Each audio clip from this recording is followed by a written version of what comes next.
The best Christmas present in the world. इस chapter को मैं इंग्लिश और हिंदी दोनों में समझा रहा हूँ।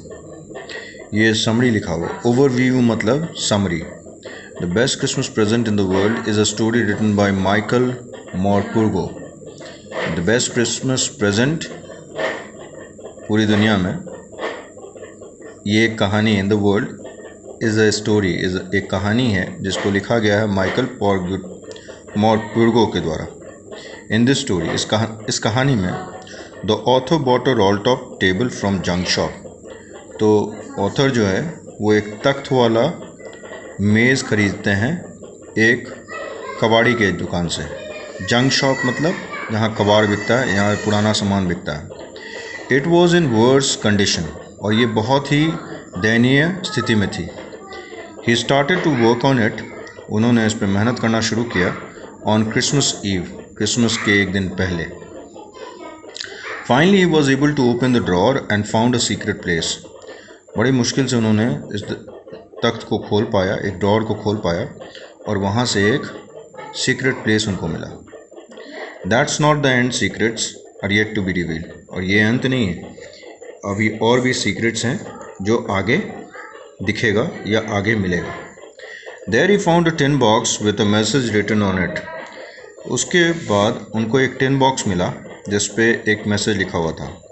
Inside the box there was an envelope, और उस बॉक्स के अंदर तह में एक एनवेलप रखा हुआ था, on which the address of recipient was written, और उस तख्त के ऊपर, उस एनवेलप के ऊपर एक एड्रेस लिखा हुआ था जिसको हासिल होना था। रेसिपेंट मीन्स जिसको हासिल होना था।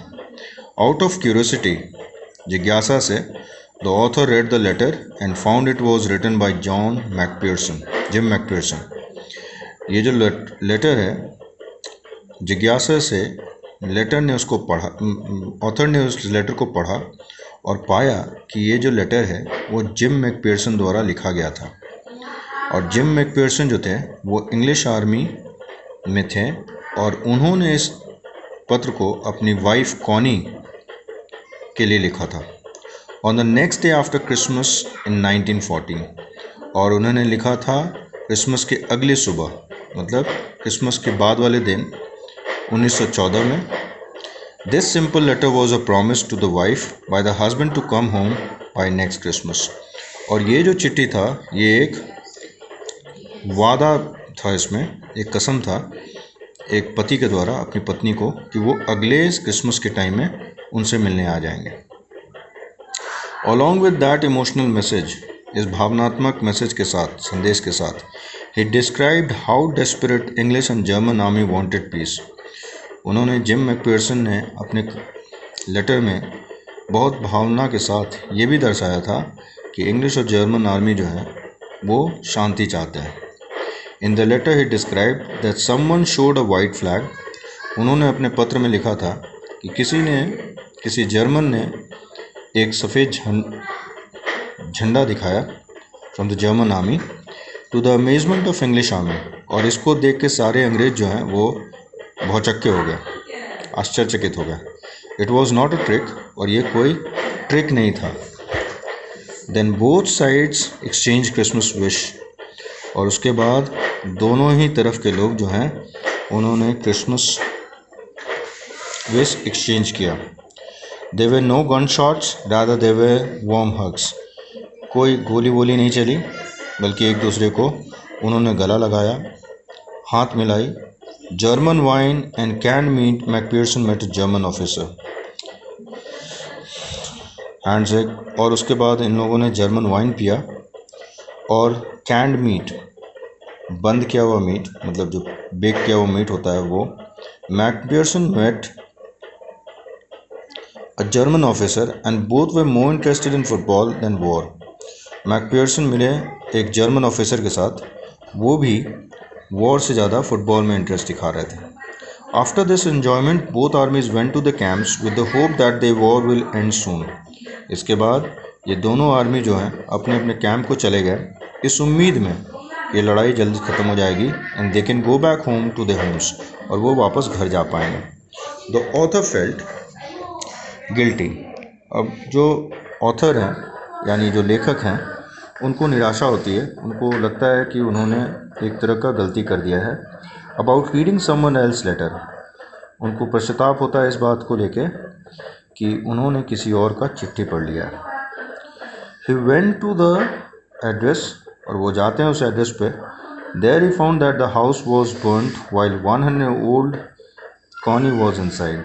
उनको पता चलता है कि घर जल गया है और 101 साल की जो कॉनी है वो उस घर के अंदर थी। However she was rescued later, लेकिन बाद में उसको बचा लिया जाता है। And admitted to nursing home, और उसको नर्सिंग होम में भर्ती कर दिया जाता है। The author went there, but seeing the author she thought it is her husband. ना, जब ऑथर वहाँ पहुँचा तो उसको देख के उसको लगा कि ऑथर उसका हस्बैंड होगा। She didn't even listen that the author just visited her to pass the letter. उसने ये भी नहीं सुना कि ऑथर जो था वो वहाँ आया था लेटर पास करने के लिए। It was a belief that her husband kept his promise, और उसको ऐसा लग रहा था कि उसके हस्बैंड ने अपने प्रॉमिस को, अपने वादे को निभाया है।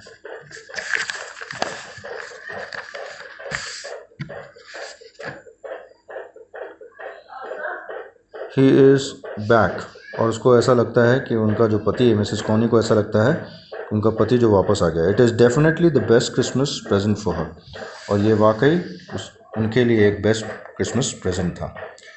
सो I hope you have understood the message of the text or the summary of the text. I want you to study the chapter on your own. If you still have problem, we'll see it, and I'll try to resolve it by reading the text. However, I want to tell you very openly that I don't have a book. I've got the online flip show, so it will be very difficult for me to read the book and at the same time to make a video for it. But I hope, or an audio message for it. But I hope that this session has made you understand about the book or the chapter. हम ये समझ सकते हैं, हम ये मान सकते हैं कि आप लोग को ये चैप्टर समझ में आ गया होगा, चूँकि I have read the summary and have explained it in Hindi.